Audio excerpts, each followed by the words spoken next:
Riders on the storm. Right. Behind the soaring guitar solos and anthemic choruses of the classic rock era lie stories most fans don't hear the same way once they know them. In every dream home, a heartache.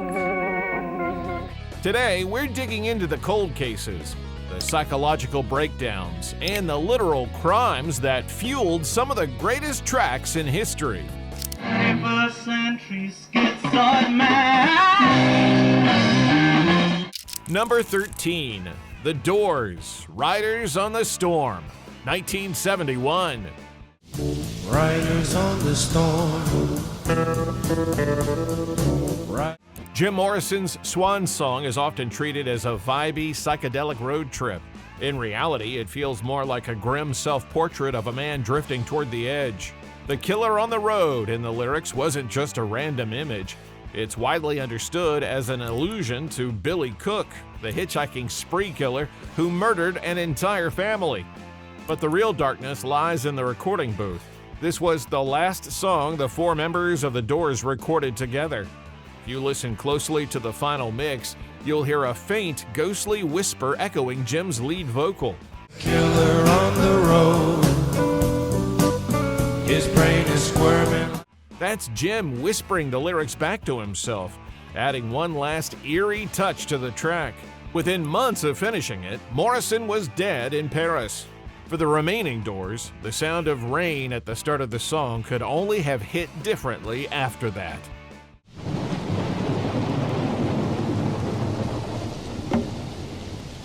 A black figure at the foot of a bed inspired the next song, a track many still treat as the moment heavy metal truly began. Number 12, Black Sabbath, 1970. Figure in black. Which point? In the late 60s, Geezer Butler was deep into the occult. After getting hold of an old book on black magic, he woke one night to see a towering dark figure standing at the foot of his bed, staring him down. Then it vanished. Around quick and start. When Geezer told Ozzy Osbourne about it, Ozzy came back with the opening line, "What is this that stands before me? Figure in black, which points at me." It wasn't just a creepy idea for a lyric. It was Geezer's own story, and it helped push a blues-based band toward the dark sound that would become central to heavy metal.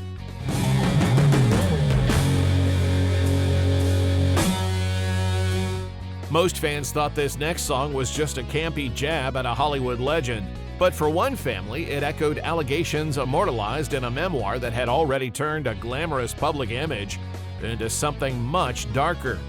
Number 11, Blue Oyster Cult, Joan Crawford, 1981.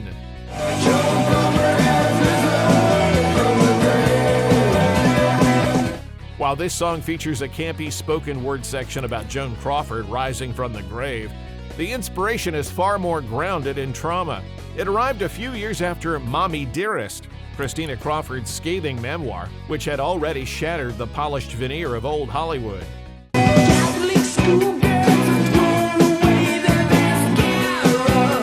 The darkness here is the collapse of that golden age facade. Blue Oyster Cult took allegations immortalized in that memoir and twisted them into a macabre rock spectacle, leaning into the idea that some of the most glamorous icons on screen could seem monstrous behind closed doors.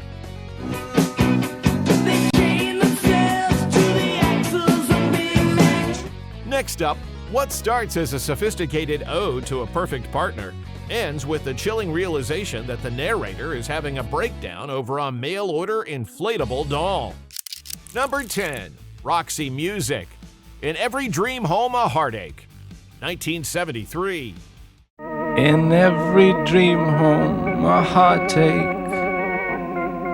Brian Ferry delivers this with such suave lounge singer confidence that you almost miss the horror. The song describes a breathless and flawless companion.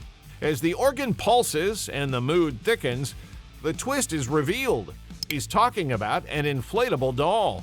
It's a biting, dark critique of the emptiness of consumerism and the isolation of the elite. Corset in smart town apartment. The heartache isn't a breakup, it's the profound psychological rot of a man who has replaced human connection with a commodified intimacy. Comfort seems so essential. The next entry begins with a package delivery and ends with one of rock's most grotesque punchlines. Number 9. The Velvet Underground, The Gift, 1968. Daytime fantasies of sexual abandon permeated his thoughts. And the thing was, Lou Reed originally wrote this as a short story before it became an 8-minute spoken word piece over a fuzzy, distorted instrumental. It tells the story of Waldo Jeffers, a man so obsessed with his long-distance girlfriend that he decides to mail himself to her in a large cardboard box. why not mail himself? It was absurd. He would ship himself past. When the package arrives, his girlfriend can't get it open. She hands her friend a sheet metal cutter, and the blade goes straight through the center of the box and into Waldo's skull. It's one of the most jarring moments in rock history, played with cold, detached irony. The horror of that song waits until the last possible second. The cardboard through the cushioning and right through the center of Waldo Jeffers' head. The next one is different. It sounds like a lament from the start, written for a friend who was already slipping away to the needle. Number 8. Neil Young, The Needle and the Damage Done, 1972. Oh, the damage done. Neil Young didn't write this to be a radio hit. He wrote it while watching his friend and bandmate Danny Whitten dissolve in front of his eyes. Whitten was Crazy Horse's guitarist, singer, and one of its key songwriters, but heroin turned him into a ghost. Not long after Neil began performing the song live, he tried to bring Whitten back for a tour. Blood to keep from running out. Whitten couldn't keep up, couldn't remember the songs, and Neil eventually had to send him home with a plane ticket and $50. Whitten died soon after. Ever since, the song has hung in the air like more than a warning, part lament, part guilt, part helpless witness statement. A little part of it in everyone, but every. An entire album about a collapsing relationship reaches its most brutal point with a song about authorities taking children away from their mother. Number 7. Lou Reed, The Kids, 1973. They're taking her children away. Lou Reed was never one for subtlety, but The Kids from Berlin is famously difficult to listen to. The song centers on a mother losing her children, and it features the real sound of children crying out for mommy at the end. For years, a rumor persisted that producer Bob Ezrin told his own children their mother had died just to capture those screams on tape.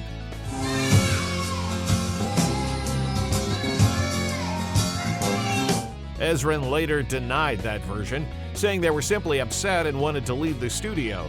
But the fact that the story was so believable says everything about the sheer, uncomfortable cruelty the record captures. Here to stay. Next, one of the most violent sax and guitar assaults of the 60s that carried lyrics about napalm, paranoia, and the dehumanized modern age. Number 6. King Crimson, 21st Century Schizoid Man, 1969. 21st century schizoid man.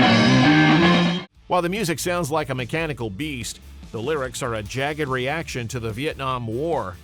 Blood rack, barbed wire, politicians, funeral pyre.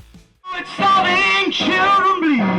Nothing he's got he really needs. The darkness here is the vision of a world where human beings are mangled into images of war, power, and machinery. Neurosurgeons scream for more, and innocents raped with napalm fire. It wasn't just a prog rock experiment. It was Peter Sinfield's lyric of pure political terror set to one of the most violent band performances of its era.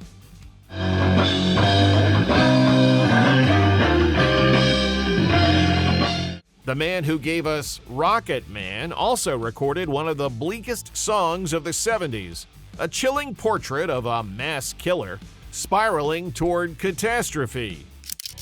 Number 5. Elton John, Ticking, 1974. Ticking, grow up straight and true blue. This is one of Elton John's darkest cuts. Over a lonely piano figure, he tells the story of a boy who grows up in a proper home but eventually snaps. He walks into a bar with a gun and starts killing strangers. The song doesn't glamorize it. It plays like a cold, chilling portrait of a mind ticking toward catastrophe. Oh, waiter who had tried to calm you down. For an artist so often associated with glitter and spectacle, it's a stark, terrifying reminder of the violence lurking beneath the surface of the American dream. A young man tried to make a break with tearful eyes. Peter Gabriel's early years weren't just about theatricality. They also produced a song about how revolutionary idealism can collapse into bloodshed. Number 4. Genesis, The Knife, 1970. Tell me my life is about to begin. Tell me that I'm a hero. Promise me all of your violent dreams. Written at the dawn of the 70s, The Knife was Peter Gabriel's warning about how easily liberation curdles into oppression. The lyrics come from the mouth of a charismatic demagogue, whipping his followers toward violence. Stand up and fight, for you know we are right. Stand up and fight, for you know we are right. We must strike at the lies that have spread. The darkness is in the turn. What begins as a revolution ends with the chilling realization that the new regime is no better than the old one. It's a dark, cynical take on the futility of violent change, wrapped in a jagged, aggressive composition that was miles away from the band's later pop success.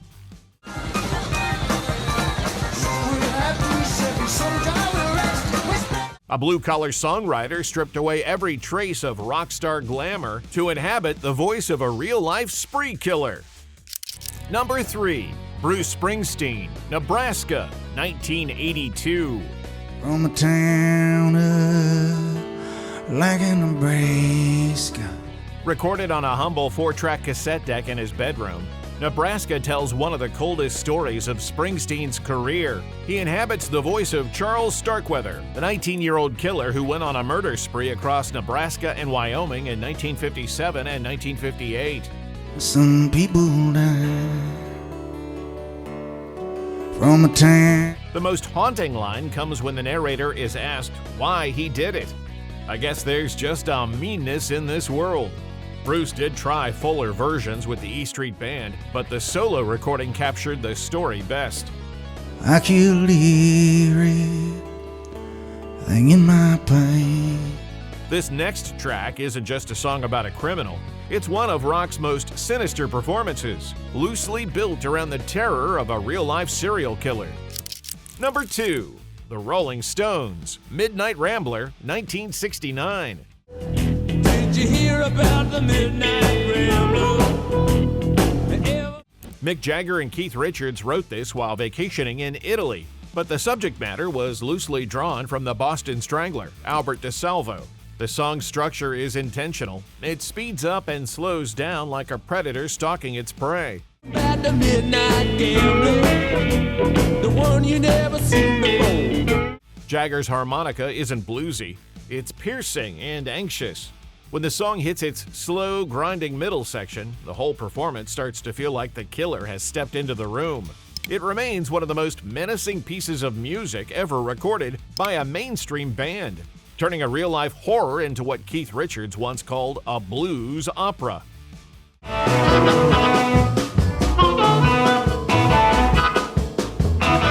This final song isn't about a ghost or a fictional killer. It's a harrowing descent into the annihilation of an American family. Number 1. Bob Dylan, Ballad of Hollis Brown, 1964.